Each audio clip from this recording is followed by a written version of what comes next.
welcome back to the game room. As you can tell, it's early in the morning. I've got my COVID-19 haircut and beard going, as I'm sure many of you guys do. Look at that craziness.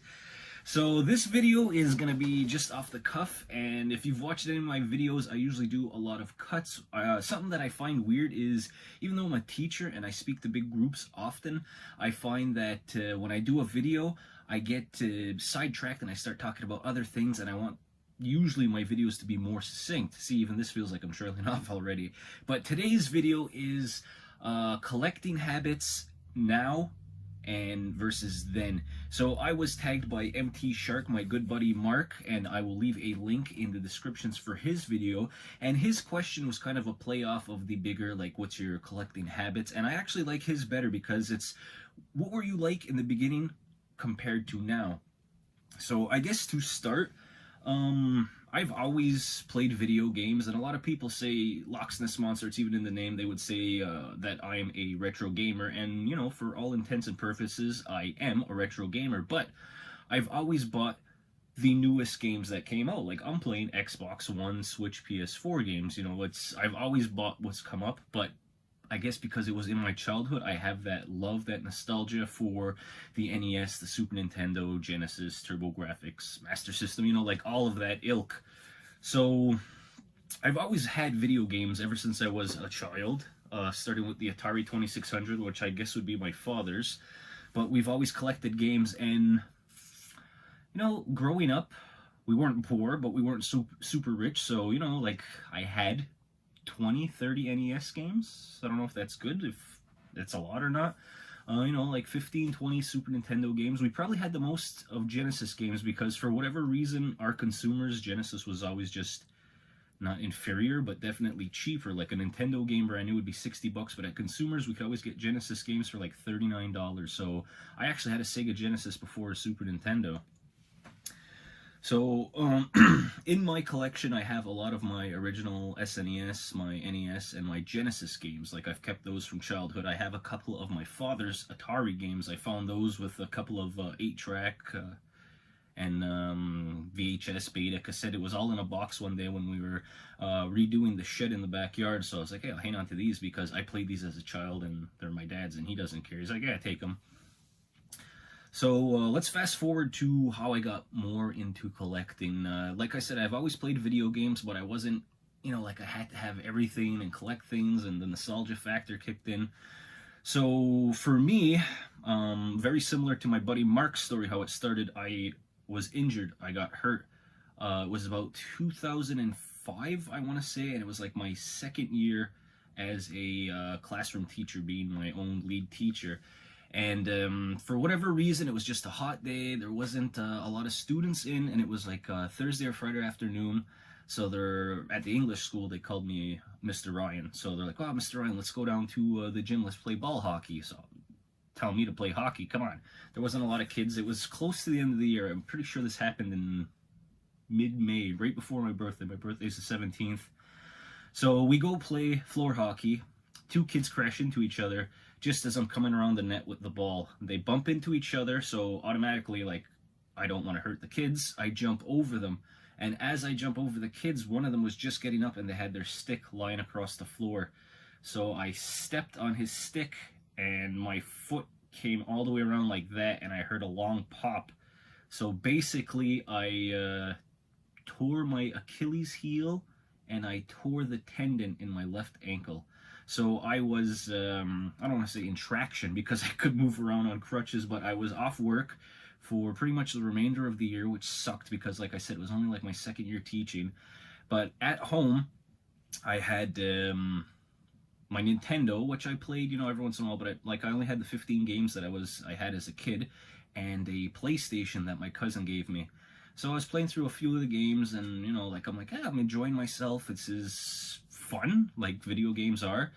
So before I was ready to drive, like, it was my left leg, but at the time my car was standard, so I couldn't take it anywhere. So my mom took me to Blockbuster. Remember Blockbusters? And they had still sold video games, so I wound up buying a couple of Super Nintendo games. I bought a couple of Dreamcast games, and I wound up buying a PS2 and some PS2 games. So that's like where it started.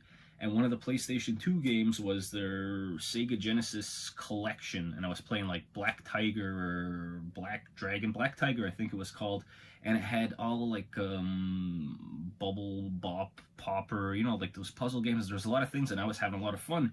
And my friends and family would come in to come check on me because I was at my first or second apartment, and you know, I had my leg up in a cast, so I just started going through games, and I said, you know what, I gotta find more games. I want to have a bigger library. So I went back to my mother and father's when I was a little born mobile, and like I said, like I checked the shed, I checked the upstairs attic and crawl space, and I started finding my old Genesis games and the Atari games, and I'm like, well, I need a Genesis, I need an Atari 2600.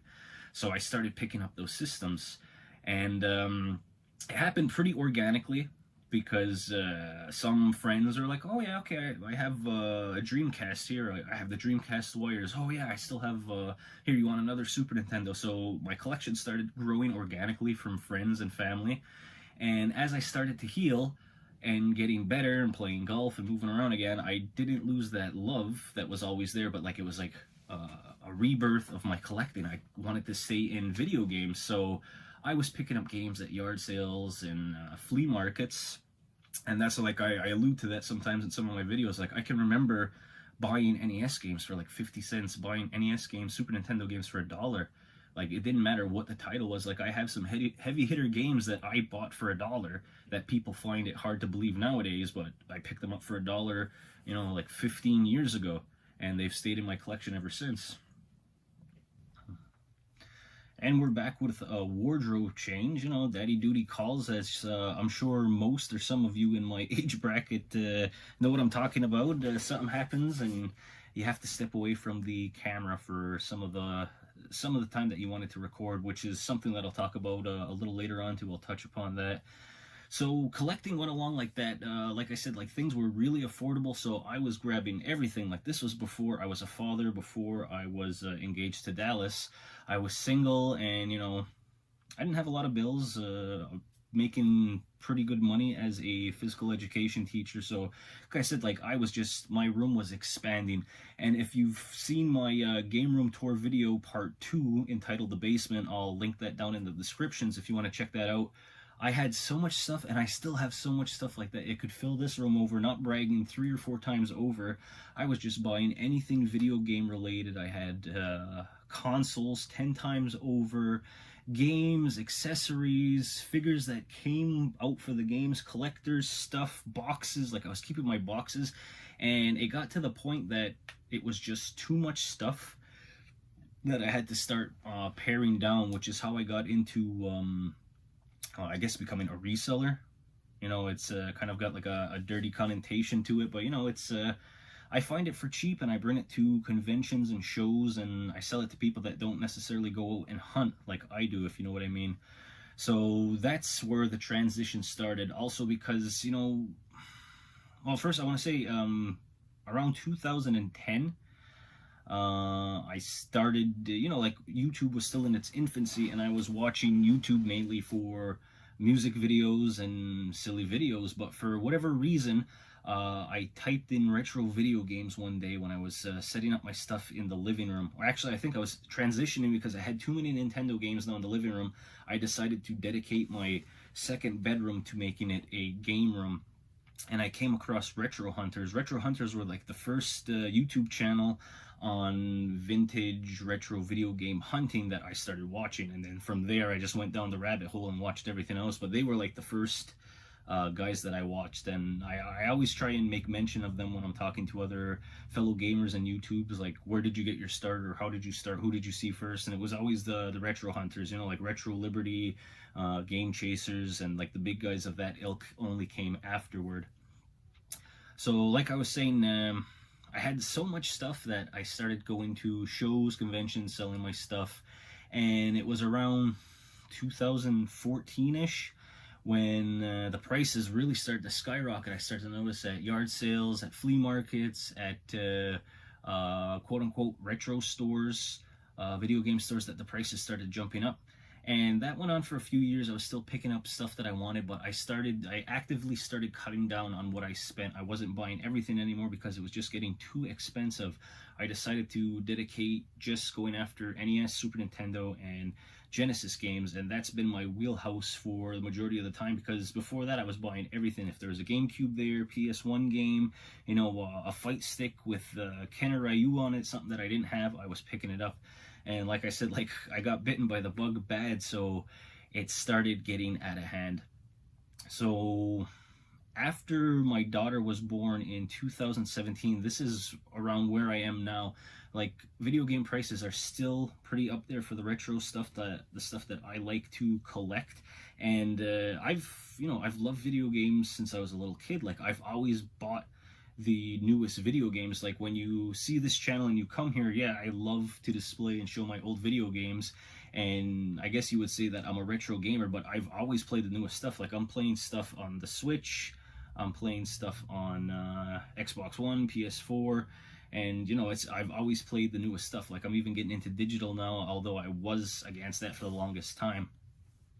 So after my daughter was born, I had a lot less time to make YouTube videos. Like, you can see, like, even this, like, a little 10-minute sit down has been cut into 2 parts, and they're about 4 hours apart from when I started filming this morning to where I'm actually sitting down with you guys this afternoon again. So now my collecting habits are a lot different. Video games are more expensive, so I've kind of transitioned over to my second love for collecting, which is toys and figures. And as you can kind of tell behind me, I have a lot of Transformers. I actively go after G1s, the ones that I had as a child, but I'm just back in love with Transformers, and there's so much less expensive than going after certain video games now. And I'm at the point where I have, like, if I never buy another retro game again, I'm okay with it, because I've got over 500 Nintendo games, over 200 Genesis games, over 300 Super Nintendo games, Famicom games, I got GameCube games, Nintendo 64 games, Atari 20s. I've got everything that I could ever need. Plus, I went, after my daughter was born and space became a premium, when I had to start putting more stuff down in the basement, I have my emulation, I have my Raspberry Pi, and I have my Pandora's box set up. So I still love to play on the original hardware if I can, but it's just fast and dirty with that stuff, and that's where I'm picking up stuff now. So to make a long story short, my collecting habits, back then I would buy everything, because everything was at good prices, and I would just have overabundance of everything. And my collecting habits now, as I became a father, time is more of a premium, so I only get a little bit of time to actually game, YouTube, collect. So again, with the price of video games going up, it's, it used to be like 99% video games, 1% toys. Now it's almost 50-50.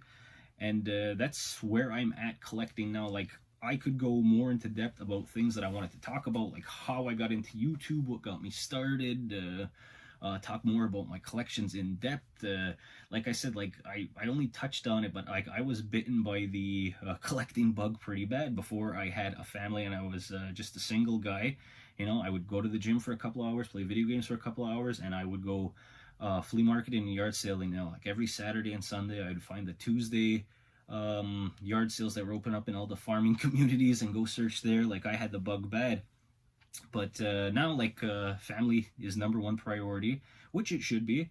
And it's given a new lease on life, though, for yard selling, because my daughter's gonna be 3 next month, and she's my yard sale flea market partner, and she loves coming and she loves rummaging for little toys already. So it's nice to have her along for the ride. So that's pretty much where I'm at. Like, in summation, to sum everything up, if you were just clicking anywhere on the video, if you needed to know, it's like, I bought a lot of crap when I was younger. Now I'm very smart with my money, and I only buy things that I really want for the collection, and I'm mostly buying, more vintage toys and newer Transformers, G.I. Joes, Ninja Turtles. That's kind of like my wheelhouse right now, like, which you'll see mostly in my videos, because again, with the obscure toy lines and the reviews on Transformers, which I'm getting into. So this is a tag video from MT Shark Mark. Again, I'll leave his link down in the descriptions, and definitely go check out Mark, because He does a lot of Let's Plays of games that you wouldn't necessarily see on YouTube, which is very cool because he's in that good wheelhouse where not a lot of people have done it before. His commentary is hilarious. I don't know whether it's on purpose or not, but I always just enjoy watching your shows, Mark. I hope you're watching this one. He uses a little profanity, but sparingly, and it's perfectly fine. He's a father. He's a really good guy. He does do-it-yourself and repair stuff on electronics and different video game consoles. He's very bright, and I can't say enough good things about the guy, so go check out his channel. And then for me, tagging doesn't really work. I tag people, and oh yeah, thanks for the tag, and they never do the video. So I'm going to leave this pretty open-ended. If you want to do your collecting habits now versus then, if this video inspires you to do it, just leave your link down in the comments, because I'd love to watch these, because I've watched about 5 or 6 videos like this now, and it's just, you get a more personal side from the YouTuber instead of just like, look at this thing I bought, look at this thing, did you know it was made this year? It's you have more of a conversation. Even though it's a one-way conversation, you get to know that person a little more. So with that being said, guys, it will be open-ended, but I would like to tag 2 people just to see if we get them. I'd like to tag 1 Dcrediah. Chris, I'd love to hear your take on how you've collected when you started out versus your collecting now. And I'd also like to tag Transformers and video games, a guy that I just recently found, but another one that I really suggest you go check out their stuff, because again, he does something in the same format as me. That's why I feel like we've got similar collecting styles, where that he'll go out, show you what he finds, how much it is, whether it's worth it, and he's got, a nice collection of toys and video games. So guys, you've been tagged. If you'd like to do a response video, I'd love to watch them. And again, anyone else that's watching this video, that you've watched this long, just listen to me talk with the background of toys, just leave your link in the comments in the next couple of days or weeks when you finally get around to it. I'd love to watch it. So coming up for the channel, I want to do a Grimlock G1 review. I bought an Omega Supreme Titan from War for Cybertron Siege I want to do. I have 2 more obscure, well, sort of obscure, toy lines from the 70s, 80s, and today coming out. What else was I working on? Oh, and then I want to do my 5 favorite things in my game room. So we'll do a couple more video gamey stuff, because I know people like to see that on this channel, although we are kind of 50-50 with the toys and the video games. So guys, thank you so much for stopping by and watching any part of this video. It's really appreciated. And if you like this video, you know how it goes. Thumbs up the video. It makes my day to see that 10 people thought that this video was all right. So that's going to do it, guys. Thanks for watching. I'll see you in a couple of days, because I've got a lot of stuff that I want to do. And, stay safe out there, guys. We're going to get through this eventually. Wash your hands and stay away from those damn murder hornets. All right, guys, take care. I'm out of here.